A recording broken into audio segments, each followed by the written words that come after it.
Wildcard weekend officially underway beginning on Saturday. It all kicks off in the AFC on CBS. Jim Harbaugh leading the Chargers to the postseason in his first season in LA against D'Amico Ryans and the AFC South champion Texans, followed by an AFC North showdown with Lamar Jackson and co-hosting Russell Wilson and the Steelers. Then Sunday, the 2-seeded Bills play host to the 7-seeded Broncos in their first playoff appearance since 2015. Now over in the NFC, Saturday, Jalen Hurts, whose status is in question, and the Eagles play host to 7-seeded Packers, who have quarterback issues of their own. Then rookie quarterback Jaden Daniels leading the Commanders to the postseason for the first time since 2020, taking on Baker and the Bucs. And then the final wild card matchup, the Minnesota Vikings, fresh off their Week 18 loss to the Lions, taking on the red-hot Rams. That's Monday. So the pressure is on in the chase to Super Bowl 59 as we are now joined by CBS Sports NFL analyst Douzable and Bryant McFadden. And fellas, speaking of pressure, respective postseason runs could put some stress on certain players and teams. So let's begin this chat with B-Mac's boys. B, your Steelers head into the playoffs on a 4-game losing streak after Saturday's loss to the Bengals. On a scale of 1 to 10, what's your pressure meter for Russ heading into Saturday's tilt against Baltimore, just considering guys haven't scored more than 17 points on offense during that 4-game losing streak? Well, for me, I have the pressure meter with Russ set at 5, Leger. It's set at 5, and here's why. When you look at the 7 quarterbacks currently in the AFC in the playoffs, not naming Bo Nix, who is a rookie, when you look at the other 6 quarterbacks based on the conversations we've had back in July, August, getting ready for the season, when you look at the individual quarterbacks and what they've done in previous years, if I were to ask you, Leger, which quarterback is not supposed to be here currently in the playoffs, who would you say? You said without putting Bo Nix in that category, right? Yes, not having Bo Nix in that category. I probably would have said Russell Wilson. And and I'm right there with you. And I believe, Leger, the consensus would say that when you look at all the criticism he faced playing for the Denver Broncos, many people felt like he wasn't living up to the billing. He didn't perform well. And now he's in the playoffs. So that's why I have his meter set at 5, because he's not supposed to be here, right? Many felt like Justin Fields would win that job and lead the team, throughout the entire season. But Russ got off to a slow start because of the injury, jumped into the saddle, played fairly well. Now he's tapered off over the last few weeks, but the same can be said for the entire team. But in terms of Russ being in the playoffs, I think he's exceeded the expectations. Now, I'm not saying there is no pressure, because when you're the quarterback for the Pittsburgh Steelers, when you're the quarterback in the team in the playoffs, there is pressure. But in terms of what was looked at Russell the entire season, I feel like the pressure is set at the bare minimum, at the bare medium at 5. When you look at what he's done in terms of what the predictions and the analysts and the experts were saying he would do, knowing that he would be the starting quarterback for the Pittsburgh Steelers. Well, B-Mac, we know expectations can change once you have success. I went a little bit higher than you. I went all the way to an 8. And it's not just because of Russ and the Pittsburgh Steelers. It's for him and his future. Let's not forget, he signed a 1-year deal, and you alluded to it, Kiana. They have really struggled over the last 4 weeks. People have essentially been waiting for this shoe to drop because, to B-Mac's point, when you go back to July, a lot of people thought this would be Mike Tomlin's first losing season because of the lack of talent on this team and because there were so many question marks at the quarterback position. But Justin Fields started off 4-2. Russell Wilson comes in. They continue to win games. They have a significant lead in the AFC North, and they allowed the Ravens to walk them down in 4 games, B-Mac. Plays like this, that interception, you can't be late on an out route and throw the ball inside. That's going to go the other way for 6 every single time. So I have the pressure meter a little bit higher than you at 8, just because expectations did change when Russell started winning with this team, but also for him and his future, right? If he continues to play like he's done the last 4 weeks, it most likely will be another change at quarterback for the Pittsburgh Steelers next year. Yeah, you talk about expectations can change, and my mind went to handing the keys to Russell Wilson with the faith that he can lead this team, not to just a playoff appearance, but winning some games there too. So I might be on your side there, Deuce, but meanwhile, the season has been a vast turnaround from last year for the Eagles. After a late season collapse, they saw an early exit in the postseason a year ago. Now this year, with the 2 seed, might be without their signal caller, is Jalen Hurts remaining in concussion protocol. But Deuce, what's your pressure meter, if any, for Nick Sirianni's job status just heading into Wild Card Weekend?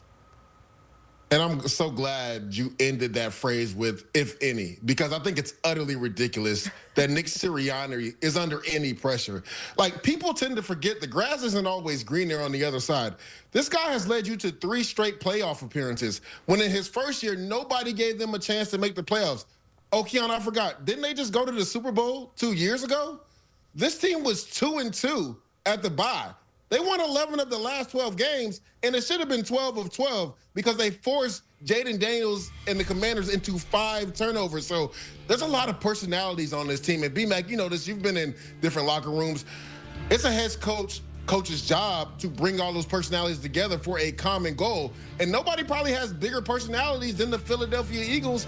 And yet Nick Sirianni led them to the number 2 seed in the NFC. So I think it's utterly ridiculous. People were saying, even when they were 2-2, that he's on the hot seat. And even going into this season, he's on the hot seat. We just talked about how expectations can change based on what you do. Yes, when you bring in Saquon Barkley, the expectations are higher, but the highest expectation is getting to the Super Bowl and winning it. They just went to the Super Bowl 2 years ago, B-Mac. So why is there pressure on Nick Sirianni? Yes, they need to make a run in the playoffs, but it's utterly ridiculous. People were saying this dude was coaching for his job to start this season. Hey, Lejay, I'm a bit, in terms of you giving Nick Sirianni 2, I'm higher. I go 8. To everything you just alluded to, you actually proved my point. Yes, I go 8. Hear me out, Kiana. Hear me out, Lejay. You just stated that coming into this season, already having a successful coaching resume there in Philly, he came into this season with his name in the conversation of being on the hot seat. How is that possible? You just said 2 years ago he led them to a Super Bowl, and they were right there on the cusp of winning a championship. When you look at what he's done throughout his entire tenure there in Philly, 48-20, that's his win-loss record. 3 straight years of double-digit wins. In 2 of those seasons, he's won 14 games. But it seems like every year he is fighting for his job. So whatever Nick Sirianni is doing outside the building there in Philly, they do not like him. I don't know why. It doesn't make any sense. I'm just talking on on the things we've heard and seen with Nick Sirianni being a part of the organization. And the reason why I go 8 is because of what you just talked about. Another outstanding season. The number 2 seed in the NFC. You get a home playoff game. The best rushing performance by any runner there in organization history in Saquon Barkley. If he happens to lose round 1, oh my goodness, they're gonna try to light the city on fire. I'm just saying.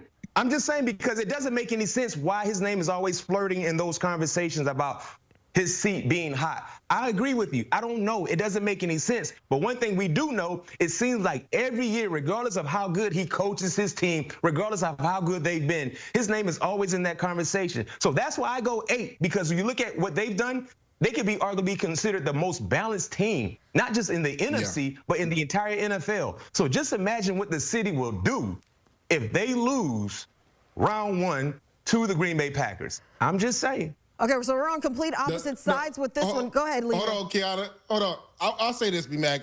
I played in the East Coast, and Kiana, you're up in New York. You know how it is on the East Coast. Those Philadelphia fans are very rabid, right? I think they tend to forget that the grass isn't always greener. Before that championship that Doug Peterson won them, the Philadelphia Eagles hadn't won one, right? So, again, you can gripe all you want about Nick Sirianni, and B-Mac laid all the stats. I believe he's 40-28 in his 3+ years there. But if you fire Nick Sirianni, who are you bringing in to be the head coach is my question. Those are both very, very fair points, but I think a lot of our minds go back to last season. It was just a season ago that you were, 10-1, and then all of a sudden you collapsed the second half of the season. So I think that still plays in the back of the mind. So those expectations, especially you talk about having one of the most balanced teams, you have one of the most stacked rosters in the entire NFL. So your expectations every year are to win. So I can see both sides of the coin on this one, fellas. But let's move on to another one, because Sam Darnold, well, he appeared to have played his way into a big contract in the regular season, leading the Vikings to a 14-win season. But guys, maybe created some sudden doubt after Sunday's performance against the Lions, completing under 44% of his passes, a season-low 166 yards. It was a game when I think the Vikings needed him most. So fellas, if Darnold doesn't perform against the Rams on Sunday, Deuce, what's your pressure meter for the QB landing a big contract this offseason? Yeah, Ken, I almost had this one right in the middle, but I ticked over a little bit. I went at a 6, right? It's for everything that you said, because Sam Darnold, me and B-Mac have talked ad nauseum about this. We were waiting for that other shoe to drop, and it hadn't.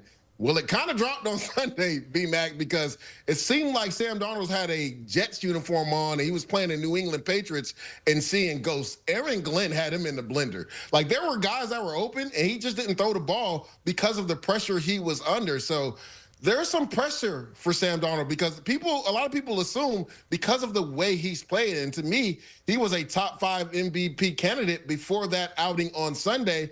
A lot of people assumed the Vikings were going to offer him an extension.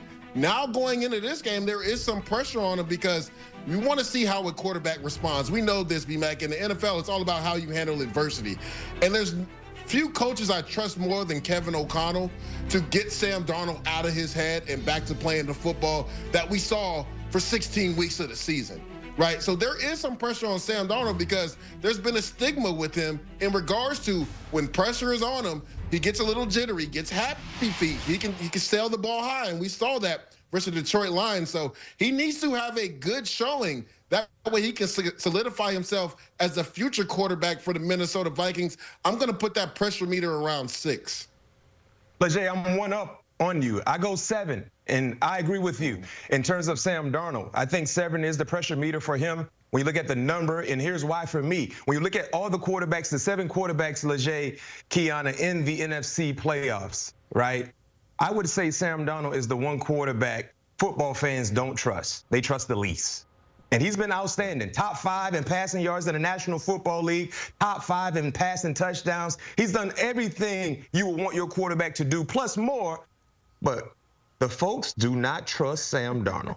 So, Sam, with that being known, you cannot allow your final opportunity on the grass in playoff time to leave a bad taste in football fans' mouths and the decision makers' mouths in terms of who makes the free agent moves and pays who this, whatever the case may be. Because to your point, when you look at Sam Darnold against Detroit just a few nights ago, Sunday night, we walked away, it was like, oh, we were waiting. He showed up a little bit. The old Sam showed up. So now in this matchup against the Los Angeles Rams, remember, this is a rematch. He didn't play fairly well. He got outplayed the first time against Matthew Stafford, who threw 4 touchdowns.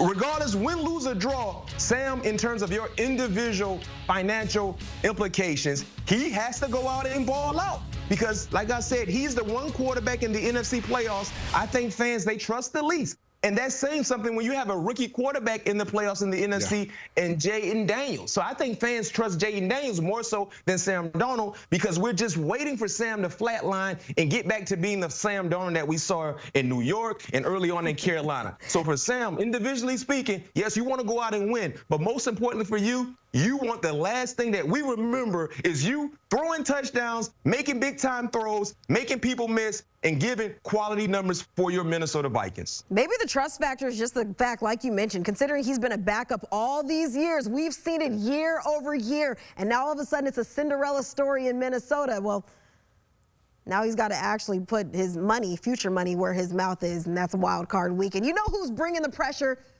Lejay and B-Mac. Fellas, appreciate you guys stopping by. That was fun.